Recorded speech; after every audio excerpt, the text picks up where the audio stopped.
It arrived like they all did, in a yellow envelope, carried by a Western Union delivery boy who knocked on the door in the middle of the afternoon. The woman who answered it had flour on her hands from the bread she was making for supper. She would remember that detail for the rest of her life. The flour. The way she wiped her hands on her apron before she took the envelope, as if receiving a telegram was something you ought to do with clean hands. The message was 16 words. The United States Army regretted to inform her that her husband was missing in action somewhere in Belgium. 16 words, 5 months of silence. She was not alone. In the winter of 1944 and into the spring of 1945, tens of thousands of American families received some version of that telegram. The government had a system for it, Western Union offices in nearly every town in the country, delivery boys on bicycles who knocked on doors and handed over envelopes and then pedaled away. The telegram was official. It was precise. It told you almost nothing. More than 93,000 Americans would spend some portion of the war behind German barbed wire. They were called Krieges, short for Kriegsgefangener, the German word for prisoner of war.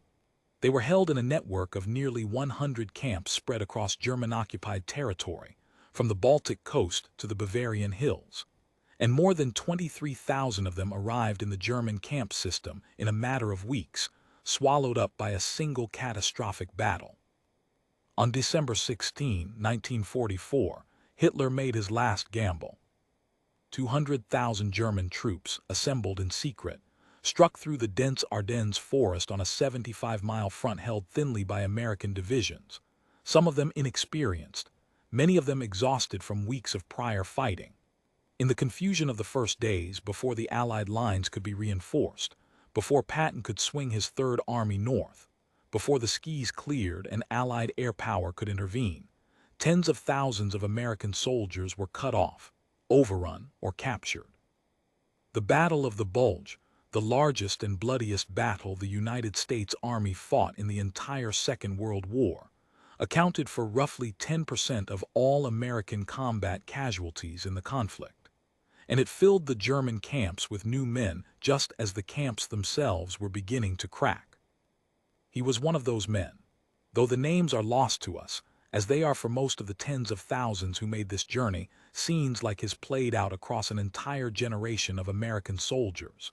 Young men from Ohio and Georgia and Wisconsin, from factory towns and farming counties, taken in the first brutal shock of the German offensive and marched east toward Germany in the winter cold.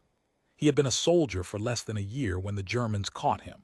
He had been married for less than 2. The Stalag system that received the Bulge prisoners in the winter of 1944 was stretched beyond its capacity. Germany held American POWs across a network of nearly 100 camps, enlisted men in Stalags, airmen in Stalags designated Luft, officers in Auflags, but the sheer number of men taken in the Ardennes overwhelmed the infrastructure. Overcrowding was severe. Red Cross parcels, which had sustained earlier prisoners through months of captivity, were being delayed and sometimes withheld. Guards who had maintained a degree of order in the preceding years grew less predictable as Germany's situation deteriorated. Disease moved through the overcrowded barracks. The men who had arrived in December were thin by January and thinner still by February.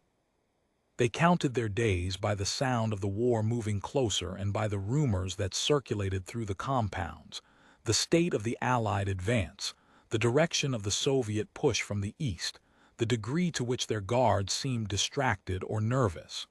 Waiting, inside the camps, was a different kind of work. It required its own discipline. Back home she waited. The photograph lived on the mantelpiece, the way photographs did in every home that had sent a man overseas. She had written letters to his last known unit, the way wives did when the army told them nothing, carefully worded letters to men she had never met, asking if anyone knew anything, asking if anyone had seen him. She worked at the factory on Tuesdays and Thursdays, assembling parts she was not told the purpose of. She tended the Victory Garden and rolled bandages on Saturday mornings at the church hall. She kept moving the way the home front kept moving, because stillness let in the thing she was not willing to let in. She had read the telegram again only once since the afternoon it arrived. Then she had folded it and put it in the kitchen drawer under the tablecloths, and she did not go looking for it. He was alive. She was nearly certain of it. She told herself so every morning. In the German camp, the men kept count of days. They traded news and rumors in low voices, the progress of the Allied armies, the direction the war was moving, the signs that the end was coming. And it was coming. By January 1945, they could hear it, the low, constant percussion of Soviet artillery rolling in from the east, growing louder night by night.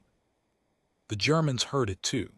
And on the morning of February 6, 1945, the gates of Stalag Luft-IV at Groß-Titchow in Pomerania opened, and approximately 8,000 prisoners were ordered out onto the road. They were told to carry what they could. They were not told where they were going. What followed was one of the most grueling ordeals endured by American prisoners in the entire European war. The march that survivors would call the Black March, some called it the Long March or the Death March, wound westward across a collapsing Germany for 500 miles over approximately 86 days. January and February 1945 were among the coldest months of the century in Europe. The temperature dropped to 25 degrees below 0 Celsius on some nights. The men marched 15 to 20 miles a day through blizzards, their Red Cross rations exhausted within days, dependent on whatever the Germans could scrounge or whatever they could find themselves along the road. Across the broader network of German camps, it is estimated that some 3,500 American and Commonwealth prisoners died as a result of the winter marches, from cold, starvation, disease, and exhaustion. He was one of the men who kept walking, not because the alternative wasn't tempting for men in those conditions on that road. The temptation to simply stop was real and constant, but because stopping meant dying, and something in him, the same thing that had been getting up every morning since December, refused that. This is not a story of dramatic heroism in the battlefield sense. There was no single moment of valor, no charge against a machine gun position, no act requiring a medal. The heroism of the Black March was the grinding, daily, anonymous heroism of not sitting down in the snow, of taking one more step when the step before it had seemed like the last one possible, of helping the man beside you to his feet. The men who survived the Black March survived by choice, over and over for 86 days. Spring came slowly. The German guards began to understand that the roles would soon be reversed. Allied artillery, which had been distant for months, grew close. On May 2, 1945, the men of Stalag Luft-IV who had survived the march were liberated. Germany surrendered 5 days later. By May 20, 1945, all surviving American prisoners in Europe were back in Allied hands. The Army called them ramps, recovered Allied military personnel. The acronym was bureaucratic, cheerful almost, a government abbreviation for men who had to be physically rebuilt before they could be sent home. Processing centers received them in France and Belgium, filling out forms, issuing new clothing, beginning the slow work of medical assessment. Camp Lucky Strike in northern France was one of the largest. Men arrived there hollow-eyed, in borrowed clothing or remnants of their uniforms, and the first thing the Army did was feed them, carefully, slowly, because stomachs shrunken by months of starvation rations could not take a full meal without serious consequences. Then it weighed them, recorded their injuries, sent cables home that their men were alive. The men who came off the march were often unrecognizable. Some had lost 40 or 50 pounds. Many were suffering from dysentery, trench foot, frostbite, or the early effects of what no one in 1945 had a name for yet, though they would spend decades living with it. The letters home came first. She had not known whether to believe the telegram's silence, but when his letter arrived, a single-page Army stationery, his handwriting shakier than she remembered, she sat down on the kitchen floor and stayed there for some time. He was alive. She had been right to be nearly certain. Then the waiting began again, the different kind of waiting, the kind with an end date. The army gave no specific dates, only that he would be home within weeks. She cleaned the house 3 times. She made the bed in the back room where they had slept before the war with the good pillowcases, the ones she'd been saving. She wrote her mother that he was coming home and then had to write again when the date changed. She went back to the factory on Tuesday and Thursday, and she did not tell the women at the bandage table, not yet, because telling it would make the waiting worse somehow. He arrived on a Wednesday. The train was an hour late. She had been standing on the platform for 90 minutes when it pulled in. She was watching the doors, counting the men in uniform as they stepped down, and she almost missed him because the man who stepped off the train was a version of her husband she had not met before. He was wearing his uniform, but it was too large for the body inside it. He walked carefully. The way a person walks when walking still requires concentration. He was looking for her face in the crowd, and she was looking for his, and then they found each other, and neither of them moved for a second. The way you don't move when the thing you've been imagining for 5 months is suddenly standing on a train platform in front of you.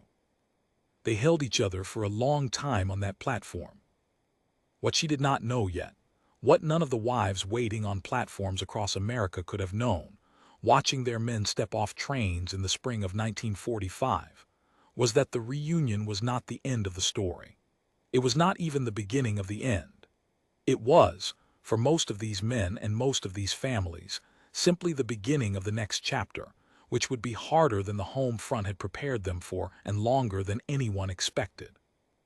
The Army demobilized roughly 12 million Americans in 1945 and 1946, moving them through discharge centers and back into the towns and neighborhoods they had left. For many it went well, but for tens of thousands who had come out of the German camps, and for far larger numbers who had simply survived what the war asked of them, the transition back to ordinary life was a work of years. The silences at the dinner table, the nights when sleep wouldn't come. The way a man could be physically present in a room and somehow not entirely there. The veterans themselves rarely named what was happening to them, because in 1945 there was no name for it that the culture offered, only the expectation that the war was over and the men had come home, and everything would now return to how it had been. It did not return. It could not. The war had been too large and too long and had asked too much. But something remarkable happened in those years, quietly, in houses and on farms and in apartment buildings across the country, in the patience of wives who had learned, during the years of waiting, a kind of endurance they had not known they possessed. The women who had carried the photographs and answered the factory whistle and kept the house and rolled the bandages and read the telegram under the kitchen light and made themselves believe he was alive.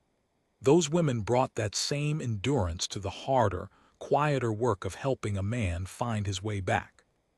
History tends to celebrate the victory, the ticker tape, the sailors kissing strangers in Times Square. Those images are real and they matter. But behind every soldier stepping off a ship or train, there was a longer story that the photographs did not capture. Nearly 94,000 Americans came home from German captivity, each of them changed in ways that took years to understand. And behind each of those men was a woman, or a mother, a father, a child, who had made a private decision during the silence of the MIA months to hold a space open. She had carried his photograph for 5 months after the telegram. She had kept it on the mantelpiece where she could see it from wherever she stood in the room. The day he came home, she took it down. She put it in the kitchen drawer, under the tablecloths, next to the folded telegram. And she got out the good dishes.